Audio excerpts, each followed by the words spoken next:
नंदीश्वर जी कहते हैं, मुने ब्रह्मा का यह वचन सुनकर इंद्र देवगुरु बृहस्पति तथा देवताओं को साथ ले तुरंत ही दधीची ऋषि के उत्तम आश्रम पर गए और वहां इंद्र ने सुवर्चा सहित दधीची मुनि का दर्शन किया और आदर पूर्वक हाथ जोड़कर उन्हें नमस्कार किया।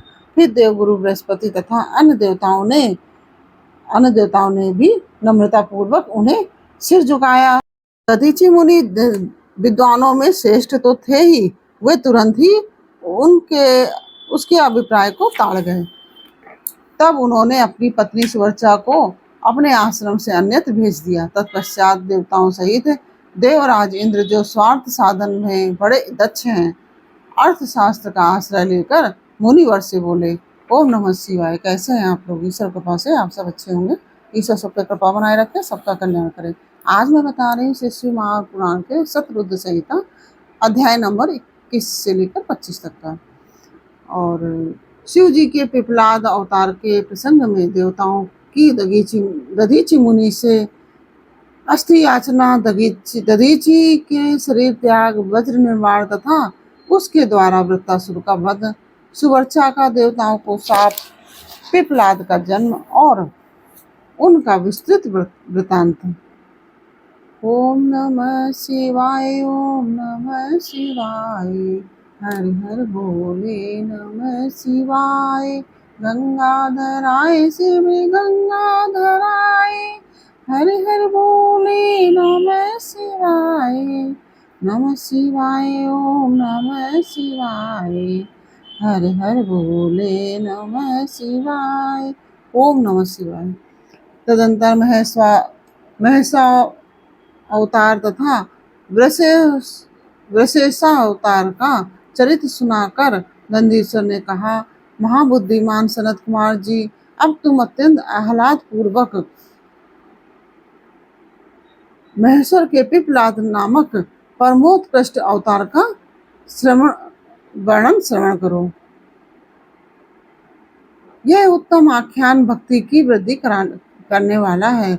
मुनीश्वर, एक समय दैत्यों ने वृत्तासुर की सहायता से इंद्र आदि समस्त देवताओं को पराजित कर दिया। तब उन सभी देवताओं ने सहसा दधीची के आश्रम में अपने अपने अस्त्रों को फेंककर तत्काल ही हार मान ली। तत्पश्चात मारे जाते हुए इंद्र सहित संपूर्ण देवता तथा देवर्षि शीघ्र ही ब्रह्मलोक में जा पहुंचे और वहां ब्रह्मा जी से उन्होंने अपना वह दुखड़ा कह सुनाया।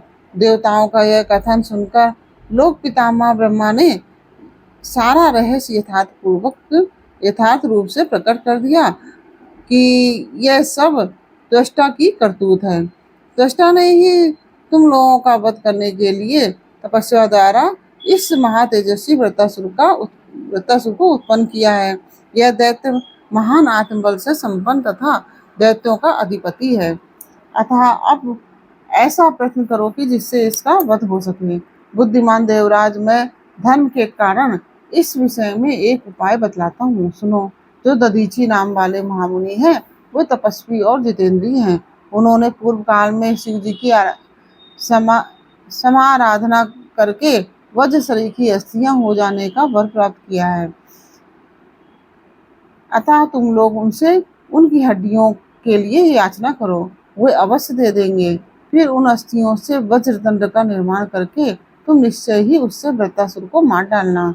नंदीश्वर जी कहते हैं, मुने, ब्रह्मा का यह वचन सुनकर इंद्र देवगुरु बृहस्पति तथा देवताओं को साथ लेकर तुरंत ही दधीची ऋषि के उत्तम आश्रम पर आए। वहां इंद्र ने सुवर्चा सहित दधीची मुनि का दर्शन किया और आदर पूर्वक हाथ जोड़कर उन्हें नमस्कार किया। फिर देवगुरु बृहस्पति तथा अन्य देवताओं ने भी नम्रता पूर्वक उन्हें सिर झुकाया। दधीची मुनि विद्वानों में श्रेष्ठ तो थे ही, वे तुरंत ही उसके अभिप्राय को ताड़ गए। तब उन्होंने अपनी पत्नी सुवर्चा को अपने आश्रम से अन्यत्र भेज दिया। तत्पश्चात देवताओं सहित देवराज इंद्र, जो स्वार्थ साधन में बड़े दक्ष हैं, अर्थशास्त्र के का आश्रय लेकर मुनिवर से बोले। इंद्र ने कहा, मुने, आप महान शिव भक्त हैं, शिव भक्त दाता तथा शरणागत रक्षक हैं, इसलिए हम सभी देवता तथा ऋषि त्वष्टा द्वारा अपमानित होने के कारण आपकी शरण में आए हैं। विप्रवर, आप अपनी वज्रमयी अस्थियां हमें प्रदान कीजिए, क्योंकि आपकी हड्डी से वज्र का निर्माण करके मैं उस देवद्रोही का वध करूंगा। इंद्र के यूं कहने पर परोपकार परायण दधीचि मुनि ने अपने स्वामी शिव का ध्यान करके अपना शरीर छोड़ दिया। उनके समस्त बंधन नष्ट हो चुके थे, अतः वे तुरंत ही ब्रह्मलोक को चले गए। उस समय वहां पुष्पों की वर्षा होने लगी और सभी लोग आश्चर्यचकित हो गए। तदंतर इंद्र ने शीघ्र ही सुरभि गौ को बुलाकर उस शरीर को चटवाया और उन हड्डियों से अस्त्र निर्माण करने के लिए विश्वकर्मा को आदेश दिया। तब इंद्र की आज्ञा पाकर विश्वकर्मा ने शिव जी के तेज से सुदृढ़ हुई मुनि की वज्रमयी हड्डियों से संपूर्ण अस्त्रों की कल्पना की। उनकी रीढ़ की हड्डी से वज्र और ब्रह्म शरीर नामक बाण बनाया तथा अन्य अस्थियों से अन्य अन्य बहुत से अस्त्रों का निर्माण किया। तब शिव जी के तेज से उत्कर्ष को प्राप्त हुए इंद्र ने उस वज्र को लेकर क्रोधपूर्वक वृत्तासुर पर आक्रमण किया, ठीक उसी तरह जैसे रुद्र ने यमराज पर धावा किया था। फिर तो कवच आदि से भलीभांति सुरक्षित हुए इंद्र ने तुरंत ही पराक्रम प्रकट करके उस वज्र द्वारा वृत्तासुर के पर्वत शिखर सरीखे सिर को काट गिराया। तात उस समय स्वर्गवासियों ने महान विजयोत्सव मनाया। इंद्र पर पुष्पों की वृष्टि होने लगी और सभी देवता उनकी स्तुति करने लगे। तदंतर महान आत्मबल से संपन्न दधीचि मुनि की पतिव्रता पत्नी सुवर्चा पति के आज्ञानुसार अपने आश्रम के भीतर गई। वहां देवताओं के लिए पति को मरा हुआ जानकर वह देवताओं को शाप देते हुए बोली। सुवर्चा ने कहा कि अहो, इंद्र सहित ये सभी देवता बड़े दुष्ट हैं और अपना कार्य सिद्ध करने में निपुण, मूर्ख तथा लोभी हैं, इसलिए ये सब के सब आज से मेरे शाप से पशु हो जाएं।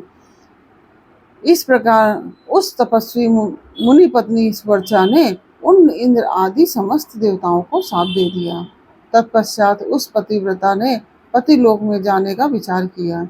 फिर तो मनस्विनी सुवर्चा ने परम पवित्र लकड़ियों द्वारा अपनी एक चिता तैयार की।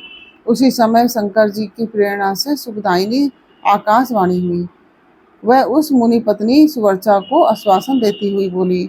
आकाशवाणी ने कहा कि प्राज्ञ, ऐसा साहस मत करो, मेरी उत्तम बात सुनो।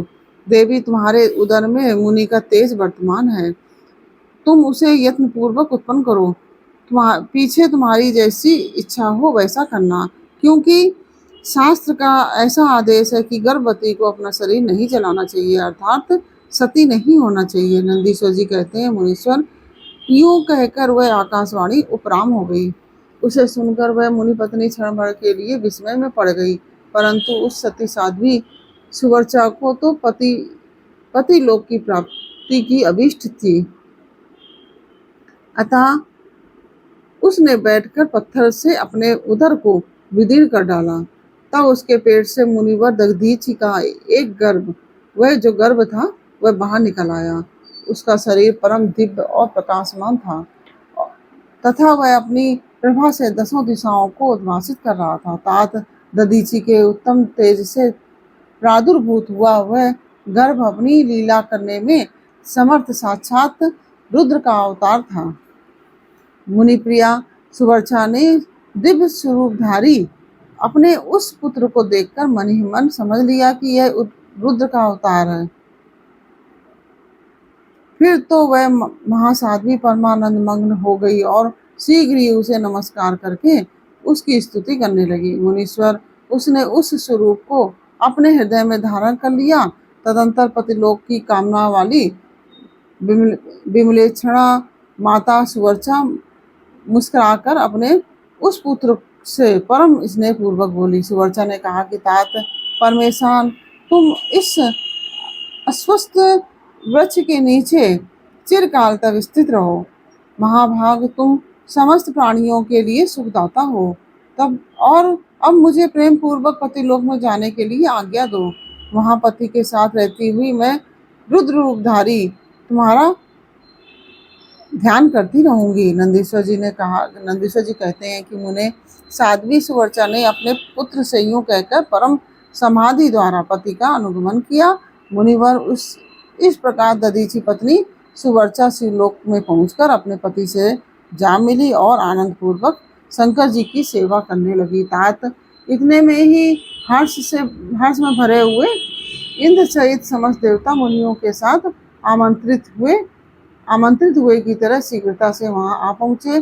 तब प्रसन्न बुद्धि वाले ब्रह्मा ने उस बालक का नाम पिप्पलाद रखा। फिर सभी देवता महोत्सव मनाकर अपने अपने धाम को चले गए। तदंतर महान ऐश्वर्यशाली रुद्रावतार पिप्पलाद उसी अस्वस्थ के नीचे लोगों की हित कामना से चिरकालिक तप में प्रवृत्त हुए। लोकाचार का अनुसरण करने वाले पिप्पलाद को यूं तपस्या करते हुए बहुत बड़ा समय व्यतीत हो गया। तदंतर पिप्पलाद ने राजा अनरण की कन्या पद्मा से विवाह करके तरुण हो उसके साथ विलास किया। उस मुनि के 10 पुत्र उत्पन्न हुए जो सबके सब पिता के समान ही महात्मा और उग्र तपस्वी थे। वे अपनी माता पद्मा के सुख की वृद्धि करने वाले हुए। इस प्रकार महाप्रभु शंकर के लीला अवतार मुनिवर पिप्पलाद ने महान ऐश्वर्यशाली तथा नाना प्रकार की लीलाएं की। उन कृपालु ने जगत में शनैश्चर की पीड़ा को, जिसका निवारण करना सबकी शक्ति के बाहर था, देखकर लोगों को प्रसन्नता पूर्वक यह वरदान दिया कि जन्म से लेकर 16 वर्ष की आयु वाले मनुष्यों को तथा शिव भक्तों को शनि की पीड़ा नहीं हो सकती। 16 वर्ष जन्म से लेकर 16 वर्ष तक की आयु वालों के मनुष्यों को तथा शिव भक्तों को शनि की पीड़ा नहीं हो सकती। यह मेरा वचन सर्वथा सत्य है। यदि कहीं शनि मेरे वचन का अनादर करके उन मनुष्यों को पीड़ा पहुंचाएगा तो वह निसंदेह भस्म हो जाएगा। अर्थात इसलिए उस भय से भीत हुआ ग्रह श्रेष्ठ शनैश्चर विकृत होने पर भी जैसे मनुष्यों को कभी पीड़ा नहीं पहुंचाता। मुनिवर, इस प्रकार मैंने लीला से मनुष्य रूप धारण करने वाले पिप्पलाद का उत्तम चरित्र तुम्हें सुना दिया। यह संपूर्ण कामनाओं को पूर्ण करने वाला है। गादी, कौशिक तथा महामुनि पिप्पलाद ये तीनों स्मरण किए जाने पर शनैश्चर जनित पीड़ा नाश कर देते हैं। कौन कौन सी है? गादी, कौशिक तथा महामुनि पिप्पलाद ये तीनों ही स्मरण किए जाने पर शनैश्चर जनित पीड़ा नाश कर देते हैं। वे मुनिवर दधीचि जो परम ज्ञानी सत्पुरुषों के प्रिय तथा महान शिव भक्त थे, धन्य है जिनके यहाँ स्वयं आत्मज्ञानी महेश्वर पिप्पलाद नामक पुत्र होकर उत्पन्न हुए। तात यह आख्यान निर्दोष स्वर्गप्रद कुग्रह जनित दोषों का संहारक, संपूर्ण मनोरथों का पूरक और शिव भक्ति की विशेष वृद्धि करने वाला है। इस प्रकार से यह अध्याय पूर्ण हुआ। यह अध्याय आपको कैसा लगा यह मुझे कमेंट बॉक्स में अवश्य बताइए। अच्छा लगा हो तो वीडियो को लाइक शेयर अवश्य कीजिए। कमेंट में ओम नमः शिवाय अवश्य लिखिए। और यदि आपने हमारे चैनल को सब्सक्राइब नहीं किया है तो प्लीज़ हमारे चैनल को सब्सक्राइब कर लीजिए। बेल आइकन बटन अवश्य दबा दीजिए जिससे कि हमारे आने वाले सारे वीडियोस आपको प्राप्त हो सकें। फिर मिलते हैं आपसे अगले अध्याय के साथ अगले वीडियो में। तब तक के लिए ओम नमः शिवाय, राधे राधे।